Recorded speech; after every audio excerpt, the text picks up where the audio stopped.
ልክነ እዚህ ጋር አንተ ጥፋት አይደለም። አልፈልግሽም ብሎኝ እኮ ነው ሄደው። አልፈልግሽም ብሎኝ ባፈሳጨብሽ ነው እንዴ? ምን አደረኩ? ላይ እኔ አትከል ለምን አለኮኒ ነው ማመን ያለብሽ? ነገር ልንገርህ አይደል? እኔ ሁሉም ይቅር ብዬ ነው ይቅርታ የጠየቅኩት። ከተሰማኝ ድረስ ማለት ነው። አይቻለሁ በሰዓቱ እኔ እኮ ትናንት ተናግሬ ነበር። እውነት ለመናገር ሄሉ ስትወድ ትወዳለች፣ ከቆረጠች ደግሞ አትመለስም ብዬ ነበርና ለምን እንደሆነ ማሰብ ያቃተው ያ አላቅም። በነገራችን ላይ እንግዲህ እንደልክ ማይታችሁታል። ትናንትና ሄሉ ትሬዲንግ እያለ አዲስ ድርጅት ከፍቶላት ነበር በሷስ ያንን አይቶም ሊሆን ይችላል። እኔ የዛሬው ምንም ያልገባኝ ነገር በጣም 3 ጥያቄዎች አሉብኝ። ምክንያቱም አንዳንድ ጊዜ የሰው ልጅ በጣምም ሲርቃችሁ ተጠንቀቁት፣ በጣምም ሲቀርባችሁ ተጠንቀቁ የሚባል እውነት ነው። በጣምም ሲርቃችሁ ምን እየሰራ እንደሆነ ልታውቁ አትችሉም። በጣምም ሲቀርባችሁ ደግሞ ምን አስቦ እንደሆነ ልታውቁት አትችሉም። በአሁኑ ሰዓት ከባድ ነው። በነገራችን ላይ ሰውን ተጠራጥሩት እያልኩ ሳይሆን ግን መጠን መሆን አለበት። የሰው ልጅ በጣምም መቅረብ የለባችሁም። በጣምም ሲርቃችሁ ደግሞ ማስተዋል አለባችሁ። ምን እየሰራ ነው ከእናንተ ጀርባ? ገባችሁ አይደለ? እና ዛሬ የተረዳሁት ነገር እንትን አሉልና ልዩ በሴከንድ ውስጥ ተቀይረው በቃ ይቅርታ በቃ ላደረኩ ነገር ለምን ይቅርታ ጠየቋት አይደለም። ልውልም ራሱ ነገሮች ከተበላሻሹ በኋላ እስከ ዛሬ ስንት ሰው ለምኖታል ወጣ ከህይወቷ እያለው አልነበረ እንዴ? ሄሉ እንደቆረጠች ስላየ ነው ወይስ ምንድነው? አላሁ አለም። ይሄ ነው ብዬ በእርግጠኝነት መናገር አልችልም። ግን እንደ ሰውኛ የተሰማኝን ነገርና እኔም ብሆን የሚያጠራጥረኝን ነገር ነው የምነግራችሁና ልዩም ከመሬት ተነስታ ጥሩ አመለካከት ቢኖረው የሰው ላይ ነገሮችን ካበላሸ በኋላ አይደለም ያን ነገር እውነት እነሱ ለነሱ ቢያስቡ ባለፈው አርግዣለሁ ብላ እንደዛ ለያብ ልታሳምስ መጣ ምንም አይነት ነገር ትመርመር ብላ ልዩ አይታችኋል የሰራችውን ስራ። ልዑልም ልክ አልነበረም ውስጡ ላይ እና ግን አሁን ላይ ነገሮች ተበላሽተው መጨረሻ ሄሉ በቀኝ ከህይወቴ ካሁን በኋላ ከሄደ አልፈልግም እንዳለች ሲያውቁ ዛሬ ላይ መጥተው ልዩም በጣም ይቅርታ ልዑልም ለእናንተ ካስደሰታችሁ 1 ወር ከህይወታችሁ ወጣለሁ አለ ማለቱን አልጠላሁትም። ይቅርታ መጠየቋን እየጠላሁት አይደለም። ግን ደግሞ የሰው ላይ የእውነት እናንተ የእውነት ሰው ከሆናችሁ ያንን ሰው እስከ መጨረሻው ሳትጎዱት እነዛ ሁለት ጥንድ ሰዎች በጣም እስከሚቀቀሩ ድረስ ጠብቃችሁ ከተቀቀሩ በኋላና ከህይወቴ ይውጣልኝ በቀኝ ሲሉ እንደገና እኛ ይቅርታ ከእናንተ እንርቃል ምን ማለት ነው? አሁን አሰላሙ አለይኩም ወራህመቱላሂ ወበረካቱ። ውድና የተከበራችሁ ቻናሌ ቤተሰቦች እንዴት ናችሁ? ደህና ናችሁ ወይ? እኔ ያለሁ አልሐምዱሊላህ። ለቻናሌ አዲስ ከሆናችሁ ላይክ፣ ሼር፣ ሰብ እያደረጋችሁ አበረታቱኝ። ከጎኔ ሆናችሁ ለምታበረታቱኝም ደግሞ ከልብ ነው የማመሰግነው። እንግዲህ ይህን ስናገር ብዙዎቻችሁ የራሳችሁ አመለካከት ስላላችሁ ልትፈርዱም ትችላላችሁ። ልክ ነሽ የምትሉኝ ትችላላችሁ፣ ልክም ላልሆንም እችላለሁ። ግን ደግሞ ይሄ የኔ አመለካከት ነው። እንደነገርኳችሁ የሰው ልጅ እንደመልኩ የራሱ የሆነ አመለካከት አለውና እኔ መታረቃቸውን አይደለም የከፋ የደበረኝ ለምን ደግሞ ልዩ ይቅርታ ስላለቻት አይደለም። ግን ደግሞ የእውነት ሰው ከሆናችሁ እናንተም ብትሆኑ ማለት የሆነ ሰው ከሆናችሁ የእውነት የኔን ደስታ የምትፈልጉ ከሆነ እኔ ልቤ ተሰብሮ ጨጓራዬ ተቃጥ በቃ ይሆናል አይደል? ጨጓራዬ ተልጦ ሁሉ ነገሬን በቃ እስከምወጣ ጠብቃችሁ ከዛ በኋላ በቃ ብላችሁን ብትሄዱ ምንድነው ትርጉሙ?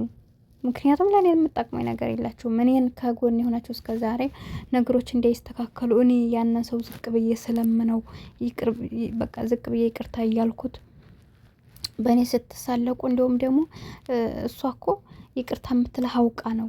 በጣም ከባድ ሰው ናት። ላንተ አትሆንህም እንደዚህ ያለችው የውሸቷን ነው። እንደዚህ እኮ ጎርተሽዋል እኮ ስንት ነገር ስታሽቃብጡ ከርማችሁ እንደገና ልክ እሱና እኔ ካለቀ በቃ ብዬ ልወጣ ካልኩ በኋላ እኛ ይቅርታ ብትሉኝ አሁን ለኔ ምን ይሰራልኛል? ገብቷችኋል አይደል? የሰው ላይ ታሞ በሽታው ከጎደው በኋላ መድኃኒት ብትሰጡት የመድኃኒት እድሉ በጣም ደካማ ነው። ገብቷችኋል አይደል? ስለዚህ የሰው ልጅ እውነት መርዳት ከፈለጋችሁ መታገስ ባለባችሁ ጊዜው ያን ሰው ታሞ ሳይጨርስ አታክልተም ካላችሁ ለምሳሌ ውሃ መጠጣት ባለበት ታይም ላይ ሳናጣጣው ልክ ከደረቀ በኋላ ውሃ ብናጣጣው ይመለሳል አይመለስም? ምናልባት እንደው አንዳንድ የተስፍንትን ያላላቸው ያኔ ነሲቡ ያላለቀ ነገር ምናልባት ሊያቆጠቁጥ ይችላል ወይ ደግሞ ትንሽ ሊመለስ ይችላል። ግን ደግሞ ብዙ የመዳን እድሉ እንትን ያለ ነውና የሰው ልጅ መርዳት ከፈለጋችሁ ሰው ሳይጎዳ ሰው ወጥቶ ሳይሄድ ሰው ልቡ ሳይሰበር የዛኔ አግዙት እንደ ሰውኛ ማለት ነውና ስለዚህ ልላችሁ የፈለኩት ዛሬ ላይ ልዩ መታ ይቅርታ ጠይቀቻት። ሄሎ የዋህ ስለሆነች ይቅርታዋን ተቀብላለች። አንቺ ተቀይረሽ ምናምን ያለቻት፣ ግን ደግሞ ነገ ጧት ምን ይዛ እንደምትመጣ የምናውቀው ነገር የለንም። በመቀጠል ደግሞ እኔ ነግራችኋለሁ፣ ትናንትና እንደዛ በቃ ታግሰዋለይ፣ ለምነዋለይ። የመጨረሻ ግን በር ከፍተ ከወጣ እኔ ዙሪያ ላይ ይሄን ብለው ነበርና ሄሉ ከቆረጠች ነው። በጣም ነው የሚከብደው ብያችሁ ነበር ትናንትና። ይኸው ዛሬ ላይ እንግዲህ ረግጣ ሆዴ እንደዛ ተንበርክካ እንዲያለመነችው ስንቴ እንዲያልገፈተራት በጥፊ እያካላት አይታችኋል። ስንት ጊዜው ነው በጥፊ እየመታት የነበረው። ብዙ ሰው ደግሞ አዝኖበት ነበረ። በቃ ለሴት ልጅ ክብር የለውም ምናምን እያላችሁ ነበርና ያ በህይወቱ ያኔ በጣም ፈጣን ነው፣ ይቸኩላል፣ ነገሮችን ያካብዳል። ገባችሁ አይደለ?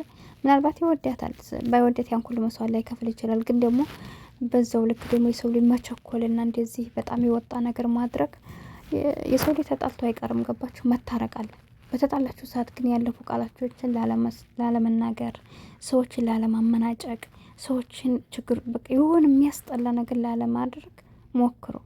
እንዳልኳችሁ ሰው እንደተጣላ አይቀርም፣ ሰው ደግሞ እንደተዋደደ አይቀርም። ሁለቱም አንግል ነውና በእያንዳንዱ ስትወዱ መጠን ሊኖረው ይገባል፣ ስትጣሉ መጠን ሊኖረው ይገባል። ገብቷችኋል? እና ቆርጦ ለማይቆርጠው ነገር እንደዛ እየለመነችው ቢመለስ ምን ችግር አለ? ስንት ተመልካች ስንት ኮመንት ነው የጻፈለት? ስንት ነው እሷ የለመነችው? ስንት የተንበርክካ በቃ ስንት ቢያንስ እነሱ ኮመንት ያሉ ገብቷችኋል? ስለዚህ የስንቶቻችን ኮመንት ነው መውለድ ትችላለህ እኮ አንተ የእውነት መፈልጋ ከሆነ የትናንትና አርጉዝ ነኝ ብለህ ዛሬ ላይ ብታጣው ይሄ በአንድ ቀን በሁለት ቀን ውስጥ ምን ልዩነት አለው?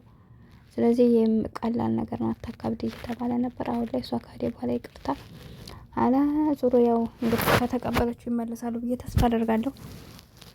ይህን ይመስላልላችኋለሁ እና ሌሎቻችሁን ብትሆኑ ከዚህ ልትማሩ ይገባል። ግን ያስጠላኝ ነገር ተመልካች ሊያገባ ነው። እውነት ከኔ ጀምራችሁ በጣም ብዙ የምታስቡ ሰዎች አላችሁ።